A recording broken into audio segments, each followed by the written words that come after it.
હાસોટ તાલુકાના છેવાડાના કંઠિયાજાર ગામ ખાતે પૂજ્ય પાંડુરંગ દાદા પ્રેરિત 3 દિવસીય તીર્થરાજ મિલન સ્મૃતિ શિબિરનું આયોજન કરાયું હતું। વર્ષ 1986માં પ્રયાગરાજ ખાતે પૂજ્ય પાંડુરંગ શાસ્ત્રી આઠવલે દ્વારા સ્વાધ્યાય પરિવારનું પ્રથમ મિલનનું આયોજન કરવામાં આવ્યું હતું।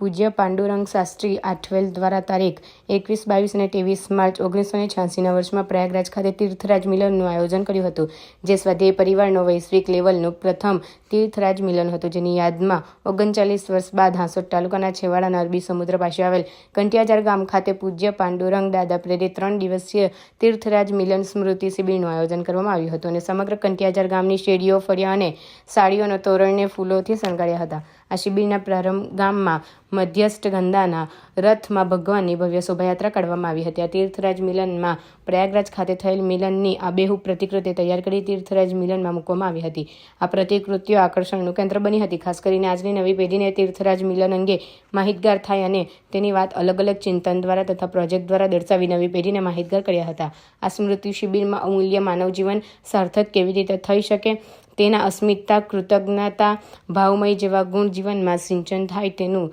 ચિંતન કરવામાં આવ્યું હતું। આ શિબિરમાં ભરૂચ, સુરત, વડોદરા, અમદાવાદ, આણંદ, સાબરકાંઠા, વલસાડ સહિત મુંબઈના સ્વાધ્યાય પરિવારના ભાઈઓ, બહેનો અને યુવાનો ઉપસ્થિત રહ્યા હતા અને અમૃતવાણીનો લાવો લીધો હતો। હું ભરૂચ જિલ્લાના છેવાડાના ગામ કંઠિયાજારથી શૈલેષભાઈ ખુશાલભાઈ પટેલ પરમ પૂજ્ય પાંડુરંગ શાસ્ત્રી દાદાજીના સ્વાધ્યાય તરીકે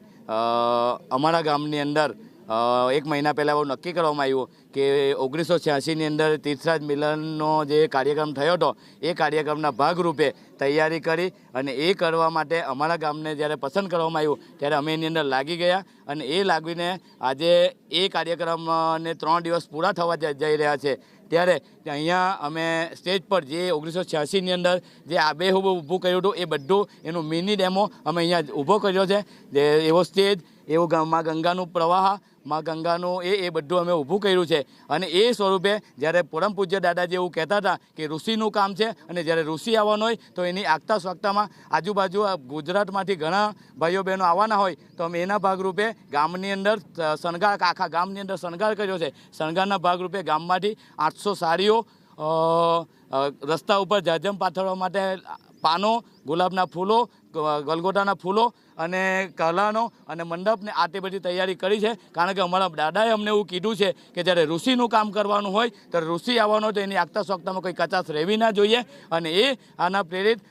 સાંસ્કૃતિક સંવર્ધન ટ્રસ્ટ થકી અમે કરી શક્યા છે અને એ કરીને સમાજની અંદર એક સંદેશ આપવો છે કે સમાજમાં એક સનાતન ધર્મ માટેની અને સ્વાધ્યાય પરિવાર માટેના વિચારો અંતુત લાસ્ટ સુધી જવા જોઈએ અને સમાજ ઉન્નતિના માર્ગે આવવો જોઈએ, સમાજની અંદર પ્રેરણા આવવી જોઈએ અને પ્રેરણાના ભાગરૂપે અમે આ કાર્યક્રમ 1986ની તીર્થરાજ મિલનની સ્મૃતિના ભાગરૂપે ઉજવ્યો છે। આભાર। 1986 જય યોગેશ્વર 1986માં માં ગંગાના કિનારે પ્રયાગની અંદર તીર્થરાજ મિલન થયું। બહુ સ્વાધ્યાય પરિવારનો મોટો કાર્યક્રમ થયો અને 39 વર્ષ પહેલાં જે આ કાર્યક્રમ થયો તેના અનુસંધાને નર્મદા તટ ઉપર જે રેવા સંગમ છે ત્યાં આગળ એક શિબિરનું આયોજન કર્યું છે 21, 22, 23 માર્ચ 1986ની સ્મૃતિમાં અને અહીંયા શિબિરની અંદર ભરૂચ જિલ્લાના વાગરા તાલુકાના ભાઈઓ આવેલા છે, આમદ તાલુકાના આવેલા છે, ઝઘડિયા તાલુકાના આવેલા છે, અંકલેશ્વર તાલુકાના આવેલા છે, વલસાડ જિલ્લામાંથી ઉદવાડાના ભાઈઓ આવેલા છે, મુંબઈથી ભાઈઓ આવેલા છે, અમદાવાદથી ભાઈઓ આવેલા છે, સાબરકાંઠા જિલ્લાના ભાઈઓ આવેલા છે અને આવી રીતનો બીજા ઘણા બધા ભાઈઓ આવેલા છે, સાબરકાંઠાથી પણ આવેલા છે। તો આવી રીતના 3 દિવસનો કાર્યક્રમ છે। આ શિબિરની શરૂઆત 21 તારીખે સવારે 11 વાગ્યાથી થઈ અને એની પૂર્ણાહુતિ 23 તારીખે સાંજે 4 વાગે એટલે આજના દિવસે થવાની છે। તો આ 3 દિવસો દરમિયાન 4 વિષયો ઉપર ચિંતનો રહ્યા, એના ગ્રુપ સિટિંગ રહ્યા, પ્રશ્નોત્તરી થઈ, ક્વિઝ થઈ અને 3 દિવસથી અમે મળ્યા છે અને 4 સેશનની અંદર આમ અમને એટલું બધું ભાથું અહીં આગળ મળ્યું છે કે જેથી કરીને અમે વર્ષ દરમિયાન ભગવાનનું કામ કરી શકીએ અને પાછા આવતા આ જ દિવસોમાં અમે આ શિબિર કરવાના છીએ। હું વાગરા તાલુકાના અંદરથી આવેલો છું। મારું નામ મનહરસિંહ મોતીસિંહ રાણા છે।